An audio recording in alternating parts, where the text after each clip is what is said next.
How to use the disk space usage tool in cPanel.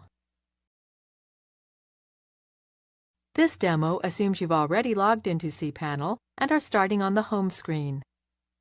Now let's learn how to use the disk space usage tool. Click the disk usage icon. From here, you can see how much storage space is being used by each directory and subdirectory in your account. At the bottom of the page is a collapsible list of directories. Clicking on a plus sign will expand the directory, revealing the specific files and folders within. Clicking an actual folder name will launch File Manager, showing the contents of that folder. You can choose to sort the folders by name or by disk usage. This is the end of the tutorial. You now know how to use the disk space usage tool to see a breakdown of where all your files are stored.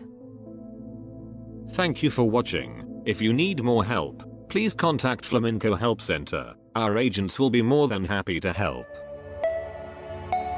Flaminqo Hosting.